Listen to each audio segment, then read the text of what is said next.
she screamed, "Arrest my son." At my graduation. Now, I help people escape parents like her. Hi, I'm Max, 33, and my police academy graduation ended with my mother being handcuffed and dragged out of the auditorium for trying to have me arrested. Yeah, you heard that right. My own mother, not just heckling, not just causing a scene, but literally demanding officers arrest that woman, me. Mid-ceremony, in front of hundreds of people, my badge was still warm in my palm when the chaos broke out. It was supposed to be the proudest day of my life. Instead, it became the day the entire Chicago PD met Patricia Bennett, world-class narcissist and self-declared victim of a daughter she hadn't spoken to in 2 years.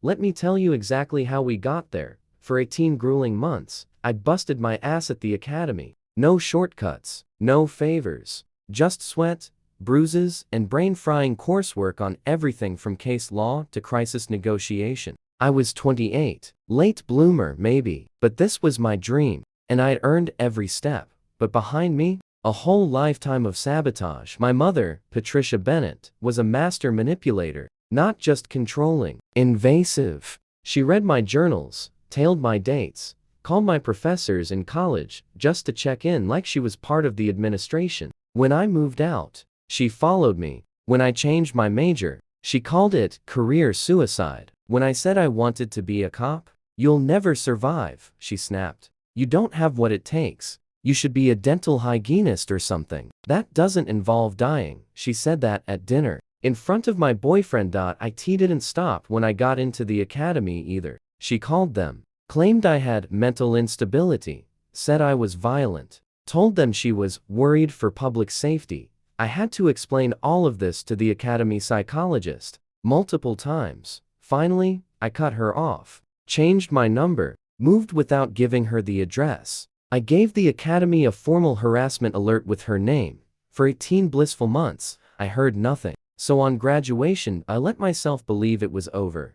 The ceremony was held at the convention center. Big crowd, dignitaries. My name on the program right after Amanda Foster, my ride or die from the academy. Tyler, boyfriend, was there, beaming. Amanda's parents, who basically adopted me when mine imploded, were tearing up like I was their own. When they called my name, that stage walk felt like a movie. I shook Superintendent Davis's hand, badge in one palm, certificate in the other, trying not to grin like a maniac. He said, "Chicago's lucky to have you."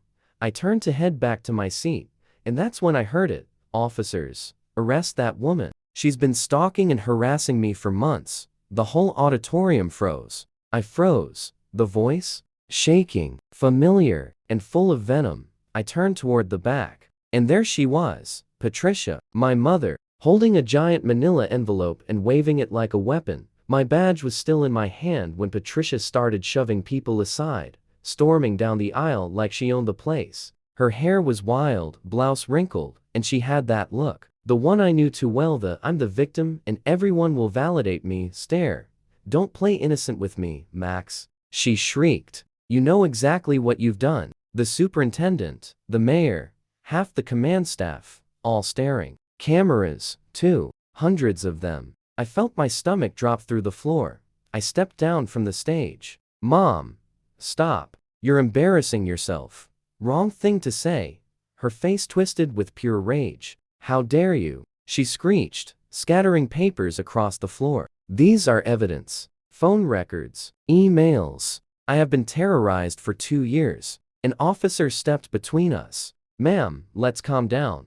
"I will not calm down." She jabbed a trembling finger at me. "He calls me. He emails me. He drives past my house. He stalks me. He's obsessed. Arrest him." I stood there stunned. "Obsessed? Ma'am, you spent decades tracking my bowel movements." Lieutenant Thompson, a no-nonsense, steel-spin detective, approached her. "May I see your evidence, ma'am?" Patricia practically dumped the entire folder into her hands. The lieutenant sifted through it. Spam emails, telemarketer calls, random street photos. Half the evidence still had the unsubscribe button visible. "Ma'am, none of this supports your claim." The lieutenant looked up, brow furrowed. "These aren't harassment. These are promotional emails." Patricia's voice cracked into hysteria. "You're protecting him. You all are. He's about to be a cop, of course, you're covering for him. Then Dr. Morrison, the academy psychologist who knew all about my mother, quietly stepped closer. Patricia, she said softly, let's step outside and discuss this. I don't need a therapist. Patricia screamed, I need my son put in jail. And then the part that made my blood turn cold, Lieutenant Thompson pulled me aside. Max, the emails she claims you sent? The threatening ones? They originated from her own IP address. My chest went tight. She'd been sending herself threats, pretending they were from me, and building a case. My graduation halted. Officers formed a barrier. The crowd whispered. Patricia kept ranting about conspiracies, fake accounts, secret plots, and me being dangerous. Then Thompson straightened her shoulders. Ma'am, she said, loud enough for everyone to hear, you are under arrest for filing multiple false police reports and criminal harassment.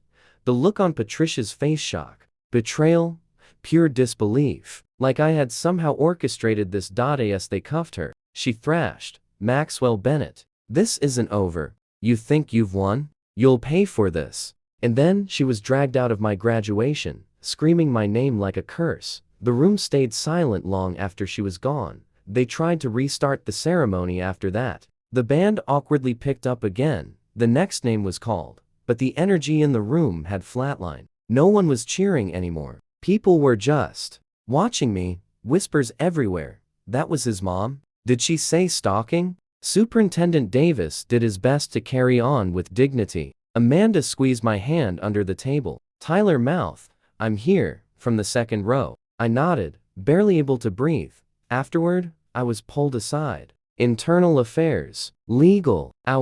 We just need to verify everything, they said gently. It's protocol, I understood. But it still felt like my badge was already slipping out of my hand. The next 2 weeks were a nightmare. Lieutenant Thompson led the investigation. She was fair, professional, and very thorough. Every call Patricia claimed I made, not me. Every email, traced all from her own devices.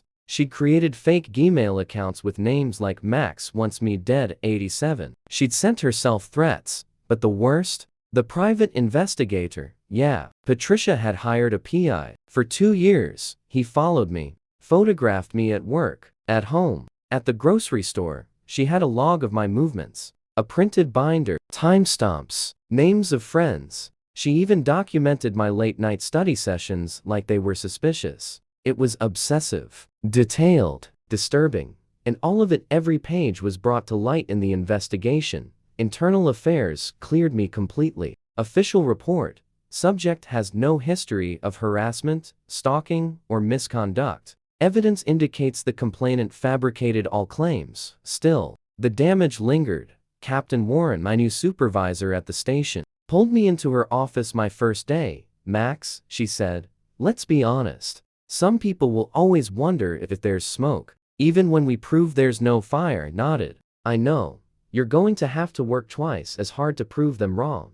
She wasn't wrong. I worked every shift like I was on probation. Volunteered for night duty. Took every overtime hour. I handled domestic disputes, mental health calls, runaways, and quietly made myself indispensable. Meanwhile, Patricia sat in jail, charged with 17 counts of filing false reports, criminal harassment, obstruction, and impersonating a victim in official complaints. The trial came 6 months later. I sat in the courtroom as the prosecutor described her 2-year campaign.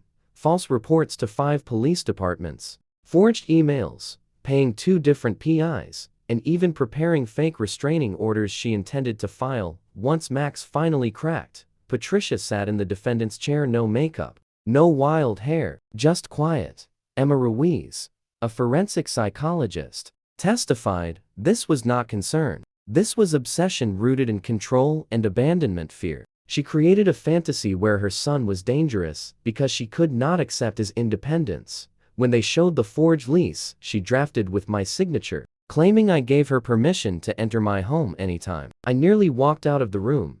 Patricia didn't say a word the entire trial. She was convicted on all charges. 3 years in prison, 5 years probation, mandatory psychiatric treatment. Patricia Bennett, case manager for the Illinois Department of Family Services, was now a convicted felon. Her mugshot made the local paper. Mother of CPD officer arrested for staged harassment campaign. The headline felt unreal, but it was only the beginning. Her employer placed her on immediate leave the day she was arrested. After her conviction, she was fired. Her professional license revoked permanently. We cannot have someone convicted of weaponizing the legal system working in a position of public trust, the official statement read. Her coworkers were stunned. Some defended her until the court documents were made public. And then came the texts from people I hadn't heard from in years. Max, I had no idea. I'm so sorry. Your mom always seemed a little intense. But, one read, we used to joke she'd be the one to call 911 because you didn't text back. Guess it wasn't a joke, but nothing hit harder than what my Aunt Carol said.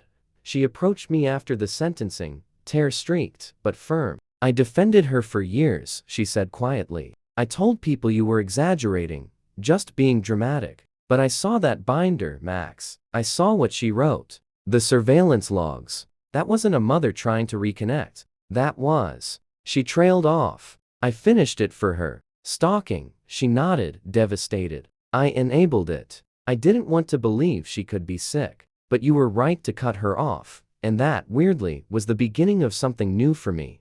My circle shrank. But it became real. Amanda and I became partners on the force. And best friends off duty. Her parents invited me every holiday, every Sunday dinner, like I was truly their son. Now, Tyler, he stuck through it all. That man held me through panic attacks, nightmares, and courtroom breakdowns I didn't even see coming. And when I finally said, I think I want to marry you, he didn't flinch. He just smiled and said, about time. But even with all the good, Patricia lingered, because some people wanted to believe the drama, that I must have done something, that no mother loses her mind out of nowhere, that maybe, just maybe, I deserved it. Those whispers never left the department. They showed up inside eyes, in radio silence after roll call, in one evaluation where my commanding officer wrote, professionalism adequate under pressure, still navigating public family fallout. It stung, but I swallowed it, because I knew what she tried to do, and I knew who I'd become despite it. Then, one day about 2 years after the trial, a letter came from prison. It was from her. It arrived in a plain white envelope, no return address, just my name written in perfect block letters like I was still 10 years old, and labeling school folders. Inside, a letter, 5 pages, carefully written, no smudges, no crossed out words. Dear Max, I've spent a long time thinking. I know I hurt you. I know I overstepped. I realize now that my behavior was harmful. I never meant to ruin your life. I was scared. I didn't know how to let go. Therapy has helped me see that. I stared at the first page for 5 solid minutes before I could even keep reading. Her handwriting hadn't changed. Neat, controlled, every letter the same height. I want to make amends. I want to rebuild our relationship. I understand that I broke your trust. But I'm getting help now. Real help. I hope one day you can forgive me. Forgiveness. That word, it hit like a bat to the ribs. Because this wasn't the first time she'd apologized. She'd said sorry after reading my college journals. Sorry after calling my girlfriend in undergrad to accuse her of manipulating me. Sorry after trying to have me removed from a class she didn't approve of. It was always sorry until the next wave of control hit. I took the letter to Dr. Morrison, who I'd continued seeing after the trial. Trauma therapy, family boundaries, the whole package. She read it silently, then asked, what do you want to do? And the truth was, nothing. I didn't want reconciliation. I didn't want to start over. I didn't want family therapy or supervised visits or letters every birthday. I wanted peace. And peace, in my world, looked like silence. So didn't write back. Not to that one. Not to the dozen that came after. Not to the holiday card she sent from prison. Not to the birthday note that said, my heart still holds space for you. Each one went into a locked drawer. Because she had made her choices. And I had made mine. Tyler supported me. Amanda supported me. Her parents, my therapist, even Aunt Carol, who still had minimal contact with Patricia out of guilt, they all understood. You don't owe her healing, Dr. Morrison said once. You owe yourself protection. Still, the letters kept coming. Until the day they stopped. Patricia Bennett served her full sentence, 3 years. got out, moved to Indiana. Aunt Carol called me with an update. She's living in Gary, works part-time at a grocery store. Nobody's hired her in social work. She asks about you. I didn't ask what she said. I didn't need to know, because I had a new job now. Detective, Chicago PD, specializing in domestic cases, mental health crisis, parental abuse. The irony was poetic. I became the cop people called when their families lost control. Ironic, but not accidental.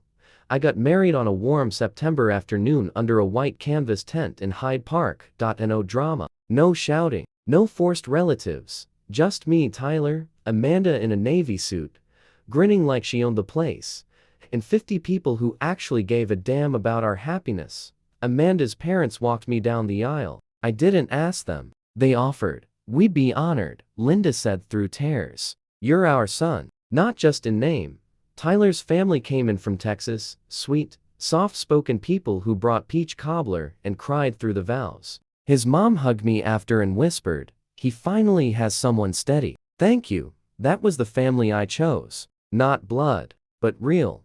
There were no empty seats, no just-in-case space for Patricia, but I'd be lying if I said I didn't think about her. When Amanda adjusted my tie, when Tyler squeezed my hand and mouthed, we're safe now, when the minister said, who supports this union? And every guest stood and cheered. She wasn't there, and still, somehow, her absence was loud. Later that night, during the first dance, Aunt Carol pulled me aside. She sent a gift, she said hesitantly. I froze. She didn't know the date. She guessed. It arrived at my house. No card, just a photo album. Pictures of you as a baby. You and her at the beach, at the zoo. There's one of you asleep on her chest in the hospital after you were born. Carol handed it to me like it was a live grenade. I didn't open it. Not that night. That night, I danced with my husband under string lights and cheap wine and laughter so full, filled up every crack Patricia ever left. But later, alone in the hotel room while Tyler slept, I flipped through it. And that's when it hit me. We did love each other once. Before the control. Before the stalking. Before she decided her fear was more important than my freedom. I closed the album halfway through, not because I was angry, but because I finally understood. The woman in those photos didn't exist anymore. Maybe she never did. 3 months later, got the call. Aunt Carol again. Voice trembling, lax. She's gone. Patricia had been driving on a rural Indiana road. Wet pavement. No seatbelt. Lost control and hit a tree. Dead at 65, she died alone. No partner, no job, no friends at the funeral. Just Carol, a priest, and 2 grocery store coworkers who didn't know what to say. I went. Not for her. For me. I needed to see that it was really over. The minister gave a generic eulogy. Forgiveness. Redemption. Second chances. I stood in the back, silent. Carol hugged me afterward. I wish it had ended differently. Didn't say. It could have. Because we both knew the truth. Patricia chose fear over love, control over connection, fantasy over reality, and in the end, it left her exactly where she feared. I'd end up alone. After the funeral, I thought I'd feel something more closure, maybe relief, but mostly, it just felt quiet, like the end of a long storm. No thunder, no rain, just the silence after years of chaos. I didn't tell Tyler right away. We were eating breakfast 2 days later, and I just said, she's gone.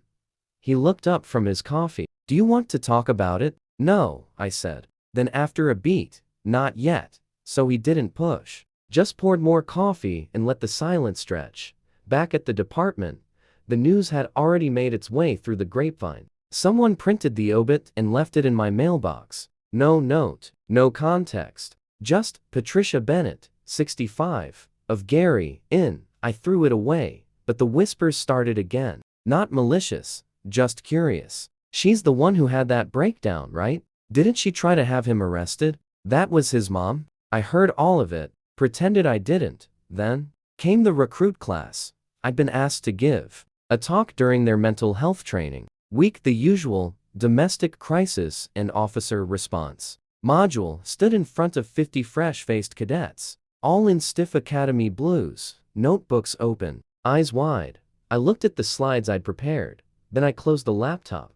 You've probably heard my name, I said. And you've probably heard a version of this story. So here's the truth. I told them everything. Not the sanitized version. Not the par-safe version. The real version. How my own mother tried to destroy my career. How she built a false case. How our system almost believed her. And how mental illness, left untreated, can turn love into obsession. And no one interrupted. No one blinked. At the end, I said, this badge doesn't make you immune from family, from trauma, from manipulation. You'll see it out there, and you'll live it too.